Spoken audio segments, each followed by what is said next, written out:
Et on se retrouve pour la rubrique C'est mon histoire. Aujourd'hui, j'ai le plaisir de recevoir une chère sœur, Aïssata. Bonjour Aïssata. Bonjour Evelyne. Tu vas bien? Très bien, par la grâce de Dieu. Merci beaucoup d'être ici avec nous sur le plateau de C'est mon vous. histoire.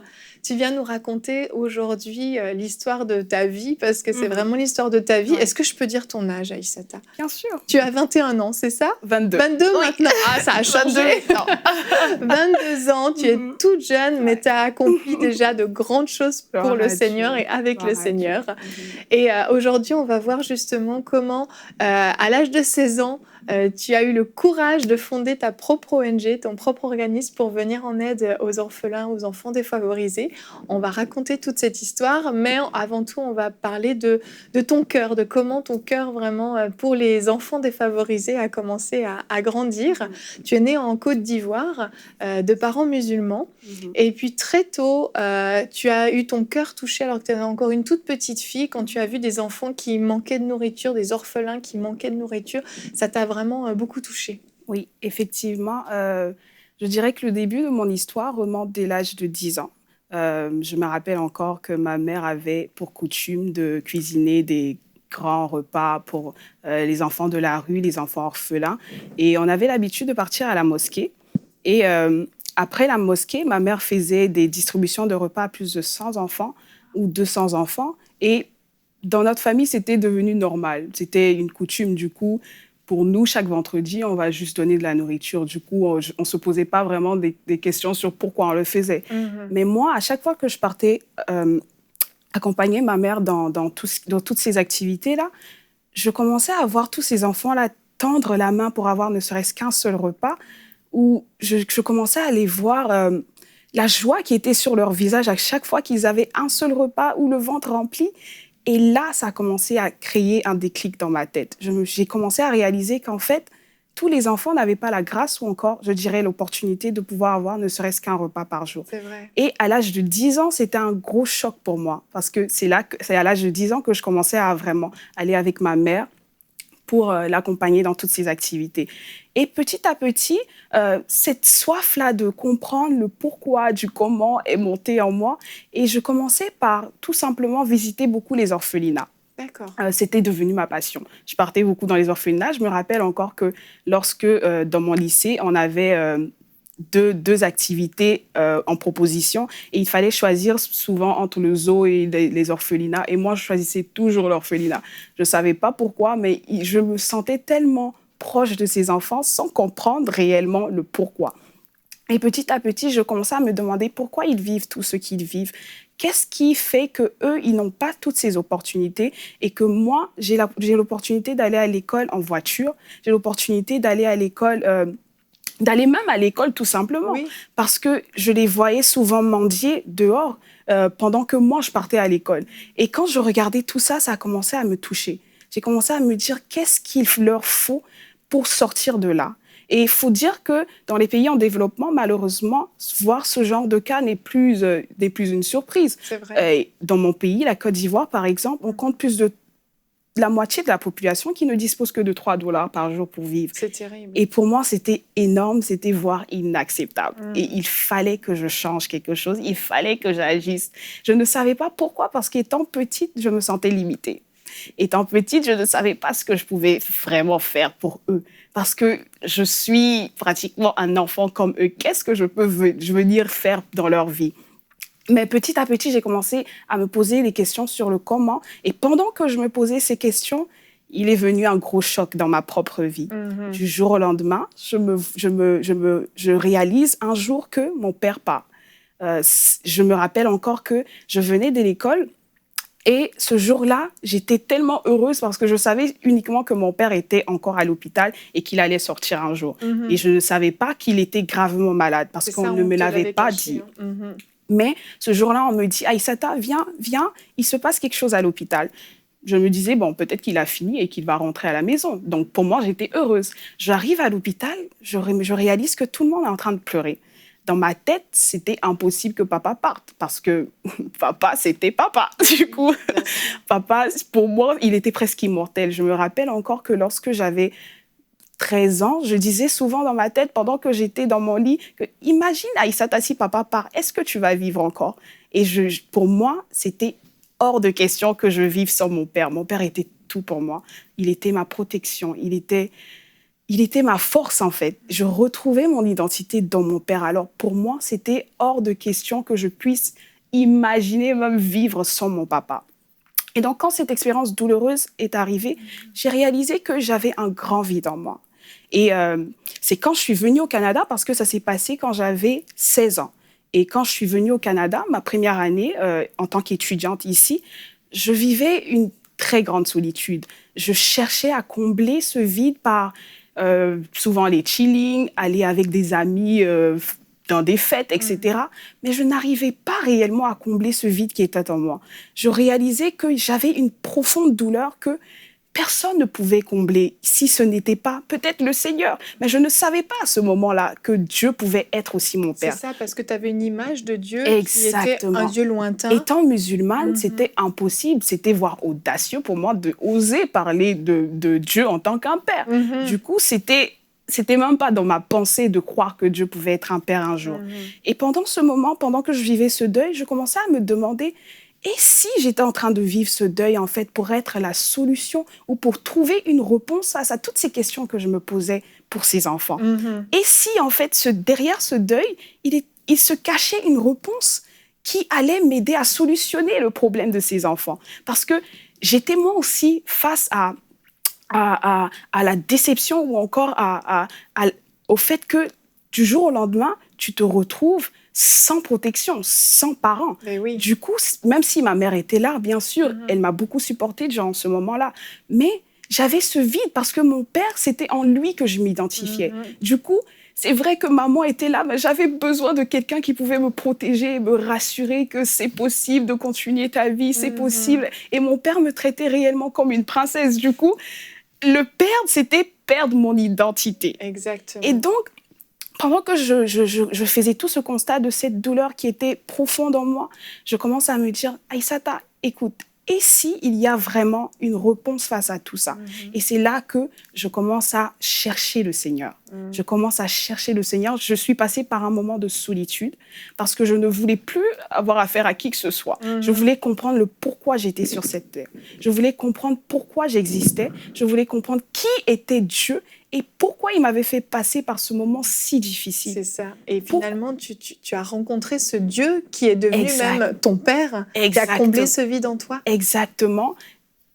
Un jour, pendant que j'étais en train de prier, lors d'une retraite, je réalise qu'en fait, Dieu a brisé toute cette religion, toute cette manière de fonctionner. Croire que Dieu ne peut pas être aussi mon Père, croire que Dieu est juste un dictateur. Dieu avait vraiment ôté ce voile-là de mes yeux et aussi ce blocage dans mon cœur. Et j'avais enfin trouvé la solution à mon problème, à moi. Et pendant que je réalisais tout ça, en fait, c'était comme si j'avais trouvé des réponses pour ces orphelins-là. Au départ, bien sûr, quand tu vis un deuil, tu ne te dis pas que tu es en train de trouver des réponses pour quelqu'un, parce que tu es dans tes ténèbres à toi. Du coup, tu fais face à ta douleur et j'avais quand même oublié un peu ce fardeau qui était en moi, parce qu'il fallait que moi, d'abord, je sois comblée. Moi, d'abord, je sois remplie. C'est vrai qu'on ne peut pas donner ce qu'on n'a pas. Du coup, si je n'étais pas celle que j'étais, si je ne trouvais pas mon identité dans le Seigneur, il était quasi impossible pour moi de partir leur parler de l'amour ou de partir leur prêcher de quelqu'un qui les aime. Donc, quand j'ai rencontré le Seigneur, j'ai constaté que j'avais un grand vide en moi. J'ai constaté que j'avais un trou en moi que seul Dieu était capable de combler. Et souvent, j'aime bien comparer ce trou au trou de la femme... Vous savez, la femme dans la Bible, la femme samaritaine qui partait vers ce puits, elle traînait la honte, elle traînait l'échec sur son visage. Elle n'avait pas d'amis. Elle partait vers ce puits toute seule. Oui. Et quand elle partait, ce jour-là, ce jour qu'elle est partie, Jésus est venu à sa rencontre. Et Jésus a vu le vide qu'il y avait dans son cœur. Jésus lui a dit, femme, si tu puises encore de cette eau, tu auras encore soif. Mais si tu puises de cette eau que je te donne, tu n'auras plus jamais soif. Et pour moi, c'était la plus grosse révélation dans ma vie parce que j'avais compris que je cherchais à puiser dans les choses d'en haut, d'en bas. Je cherchais à puiser dans les choses d'en bas, par les amis, par les fêtes, par les chillings, etc. Mais lorsque Dieu s'est révélé à moi, il m'a dit, Aïssata, il n'y a que celui qui est en haut qui peut te combler. Il n'y a que cette eau qui vient d'en haut qui est capable de te remplir. Et donc, c'était tellement un gros réma, une grosse révélation pour moi quand j'ai su que Dieu était capable de remplir ce vide. Et vous savez, souvent, on associe la pauvreté uniquement au manque d'argent. Mais laissez-moi vous dire qu'il existe d'autres formes de pauvreté, malheureusement, que le monde néglige. C'est le manque d'amour, le manque d'espoir. Et il n'y a que Jésus qui est ce carburant d'espoir, qui est capable de te donner une raison de vivre. Donc, quand j'ai perdu mon père, j'avais perdu mon identité. Mais quand je l'ai retrouvé dans le Seigneur, j'avais encore une fois plus envie de vivre. Parce que, en fait, ce truc qui s'était passé, c'est que lorsque j'ai perdu mon père, j'avais perdu mon identité. Lorsque j'ai perdu mon père, j'avais plus d'espoir. Je ne voulais plus vivre. Pour moi, c'était fini. Je devais juste vivre parce que maman croyait en moi et il fallait que je finisse mes études. Il fallait juste que je baptise une famille. Mais pour moi, du jour au lendemain, j'étais prête à partir. Parce qu'il n'y avait plus une raison pour moi de vivre. Et même ce fardeau qui brûlait dans mon cœur, il était d'une manière ou d'une autre éteinte parce que j'étais pas comblée, j'étais pas heureuse moi-même. C'est ça. Mais après cette rencontre avec le Seigneur, tu t'es dit que tu avais plus à donner à ses enfants que des bons repas. Exactement. Tu voulais qu'ils puissent connaître le Seigneur aussi. Exactement. Au-delà des dons, au-delà de la nourriture, au-delà de tout ce que je pouvais leur donner, j'avais réalisé que je pouvais leur donner quelque chose de plus cher. Et c'est là que tu as voulu créer justement ton ONG et commencer à œuvrer pour eux. Exactement. Et c'est là qu'à partir de, je crois que j'avais l'âge de 17 ans, lorsque j'ai décidé de rentrer au pays pendant l'été et de fonder mon association qui s'appelle Maison de Vie. Et avant que vous me demandiez pourquoi Maison de Vie, Maison de Vie parce que j'avais réalisé que chaque enfant qui perdait un parent, qui perdait soit une mère ou un père, avait ce vide en eux ou encore manquait de protection, ou encore manquait de refuge, ou je dirais d'abri. Et j'ai décidé d'appeler cette association Maison de Vie parce que c'était cet abri, ce refuge que tout enfant orphelin avait perdu. Parce que moi aussi, j'étais passée par là. Quand mon père est parti, j'avais l'impression que je n'avais plus de protection, que j'étais livrée à moi-même et qu'il n'y avait pas de moyen de sortir, d'espérer un avenir meilleur. Mais Maison de Vie, c'est une maison où ils peuvent avoir encore de l'espérance, mais cette fois en Jésus-Christ. De l'espoir uniquement en Jésus-Christ. Et lorsqu'ils viennent dans cette maison, ils rencontrent la vie qui est capable de les transformer à jamais. Amen. Et à 17 ans, là, si jeune, tu décides de fonder ton association, tu te jettes dans le vide. Est-ce que tu as eu peur? Waouh, peur, oui. Mais en fait, ce qui est extraordinaire dans cette histoire, c'est que je ne pensais pas à pourquoi je le fais, le temps que je le fais, etc. Je ne pensais pas à mon âge. D'accord. Bizarrement, c'était tellement fort dans mon cœur qu'il fallait que je fasse quelque chose. Je ne savais pas. Vous savez, c'est après qu'on m'a dit, tu es très jeune, tu réalises que tu es très jeune. Mais oui. Mais au départ, je ne pensais pas à ça. Il y avait juste quelque chose qui brûlait dans mon cœur et il fallait que je parte.